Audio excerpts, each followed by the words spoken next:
Hey, Kris and Trish here. Thanks for being with us. Hey, this has been a great ride on Proverbs 31. If mama ain't happy, ain't nobody happy. We have one more program left that we'll be doing verse 29 through 31, but today we're on verse 27. Now, yesterday she opens her mouth with wisdom. You know, part of the problem with all of us is opening our big fat mouth when we shouldn't do it. So learn how to come under control of the law of kindness. Really, the law of kindness is just the fruit of the Spirit and the law of love. Now, verse 27, this is interesting. Okay. She watches over the ways of her household and does not eat the bread of idleness. Now, I looked at that. She watches. She's got eyes. She can see things that nobody else can see. She's open-eyed. Now, I looked back. She's open-handed because she's working, her hands touch the spindle. She's open-hearted because another verse 20 says she extends her hand to the poor, open-hearted. Then she's open-mouthed. We just read it. She opens her mouth with wisdom, and in her tongue is the law of kindness. And you can't bless somebody, you can't pray, preach, anything without opening your mouth. But open-handed, hearted, open-mouthed, but then she is also open-eyed because she can see things that others can't see. She watches over the ways of her house. King James says she looks well to the ways of her house. Right. So I believe sometimes ladies can see things that others can't see. Yeah. I found myself often kind of leaning your way and saying, am I missing anything here? Right, Is there something I don't see? Right. Well, I think as women that, we know when attitudes change in the house, or, when one of the kids are maybe extra quiet, or the husband is quiet and not talking as much, or just things like that happen. We see the ways, and, so we discern their feelings. So you yes, pick up on things. Yes. You got those tentacles. Yeah. Okay. Everywhere. So it watches well to the ways of her house. Yeah. She sees it all. Right. So if Junior has a cigarette pack hidden in his closet, do you find it? Yes, Mom is. If Dad has a bunch of money tucked away that he's hiding from you, do you find it? Absolutely. Okay, I think the old adage says that she has eyes in the back of her head. That's right. You never heard that said about a man. He has eyes in the back of his head. But ladies somehow have a supernatural discernment, women's perception, whatever you want to call it, and she watches over the ways of her house. Now, I think of ways, we're looking at direction. What way is this home headed? Dad doesn't do that so much. He comes home tired, he gets his paycheck on Friday, puts food on the table, Saturday morning mows the yard, sits down for a baseball game, and then he's snoozing for the rest of the weekend.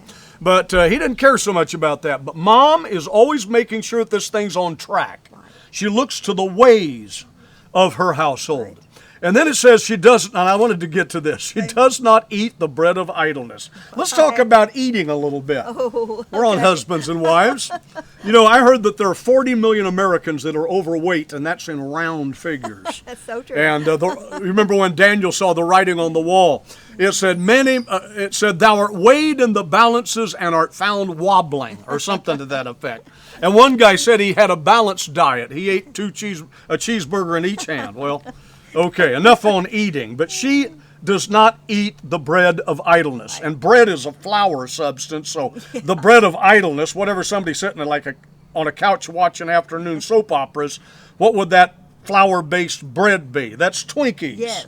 Twinkies, okay, and ho-hos. So she's not idle. Although I want you to look up 1 Timothy chapter 5. Okay. There's a verse there that's interesting. Okay. But she's not idle. We see her here working with the spindle. She's got the best appliances. She's selling sashes to the merchants. Right. She owns a business. She buys the field. She's gardening. Nothing idle about this woman. Right. But look what happens here in Paul's writing in 1 Timothy 5, verse 11. Okay, but refuse the younger widows, for when they have begun to grow wanton against Christ, they desire to marry, having condemnation because they have cast off their first faith.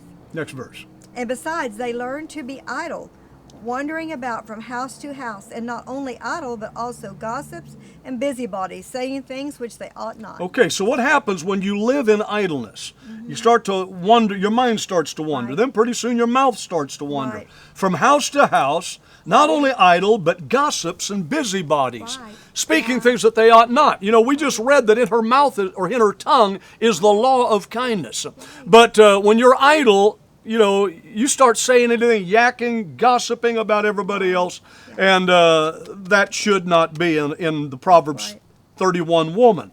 So, don't be idle. This woman is constantly at work, and when you aren't busy, then you become a busybody. You get into other people's busyness. So you need to keep yourself busy. And then verse 28, let's look at this. This is beautiful. Okay, her children rise up and call her blessed. Her husband also, and he praises her. Now, what I saw here is her children. Before it said her husband. In fact, 3 or 4 times there. Her husband, her children. You know, that's her world. For me as an evangelist, my eyes are out there. I want to reach the nations. I want to go to Antarctica with the gospel. But for her, it's this inner world, my home, her husband, her children. Comment on that. Right. Well, that's what really matters. yeah, that's what really matters. And a woman is supposed to like take care of the home, the children, the husband, and like you say, look well to the ways of the household. And you know, talking about your husband sitting at the gates and respected, and you know, he's got those duties, and he can do those because we're taking care of our duties at home.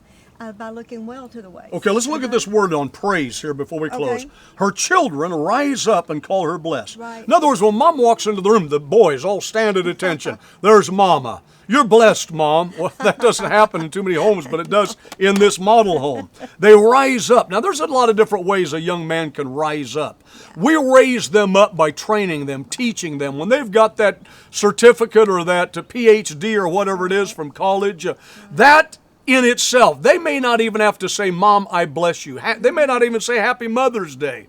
But when they rise up to their full stature and what God called them to be, that is the reward that blesses a mom. Amen. Her children rise up and call her blessed. Now notice this, her husband also. Yes. In other words, that's an afterthought. It's like he saw the boys rise up and say, Mom, good to see you. And he looks, oh, yes, dear. And he stands up. Her husband also, and he praises her. He doesn't just bless her, he starts praising her because I think he's backtracking a little bit. But really, this is great. It doesn't say he curses her, cusses her. No. He praises her. He doesn't belittle her. You can do so much more with praise. They're not arguing, they're praising. In Philippians 4 and 8, whatsoever things are true, honest, just, pure, lovely, of a good report, if there be any virtue and if there be any praise, think on these things. Right. You can do a lot more by praising. Right. And I think a psychologist, a counselor, a marriage counselor could cure 99% of any problem that's going on in the home by just having a husband and wife sit down and look at that verse. Right. If you will rise up and praise her. Right. I agree. And now, there may be people listening, you didn't give any flowers, you didn't even say Happy Mother's Day last week at Mother's Day. But you need to get into the habit of every day finding something you can compliment. Right. People are, you know, there's a lot of people starving in the world for food, but there are a lot more people starving for a compliment. Right. And her husband rises up and praises her, and that will make all the difference in the world in your home. Right. Yes, I agree. And praise your children for the jobs they do and encourage them. And wives, encourage your husbands and praise them. You know, this is all about love, the way that Jesus, you know, that is the greatest gift is love that we can give. So love and praise and for a happy home. Encouragement. Tomorrow's our last program. I sure hope you've enjoyed this. Yeah. We're putting it together in a video series. We'll have that available, and I'll post that before long. But God bless you. Have a great day in the Lord. Bye-bye.